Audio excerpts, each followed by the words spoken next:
রমজান মাসে ঢাকা মহানগরীর আইনশৃঙ্খলা পরিস্থিতি স্বাভাবিক রাখতে বিশেষ নিরাপত্তা ব্যবস্থা গ্রহণ করেছে মহানগর গোয়েন্দা পুলিশ। সকালে এক সংবাদ সম্মেলনে অতিরিক্ত কমিশনার রেজাউল করিম মল্লিক একথা জানান। পুরো রমজান মাস জুড়ে সাধারণ মানুষ স্বস্তিতে থাকবে বলেও এ সময় জানান তিনি। পতিত সরকারের দোসররা দেশের আইনশৃঙ্খলা পরিস্থিতি ঘোলাটে করার চেষ্টা করছে বলেও অভিযোগ করেন তিনি। তারাই বিভিন্ন অপরাধে ইন্ধন যোগাচ্ছে বলে দাবি করেন। তবে প্রতিরোধ করতে পুরো রমজান মাসে বিশেষ পরিকল্পনা রাখা হয়েছে বলেও এ সময় আশ্বস্ত করেন ঢাকা মহানগর গোয়েন্দা প্রধান।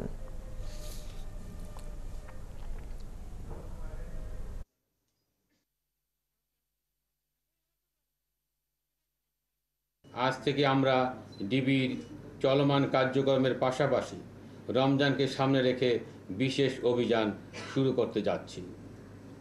এটা হচ্ছে এক ধরনের বিশেষ গোয়েন্দা অভিযান, যেটাতে ছদ্মবেশে আমাদের সদস্যরা মানুষের মধ্য থেকে অপরাধীদের শনাক্ত করতে পারবে।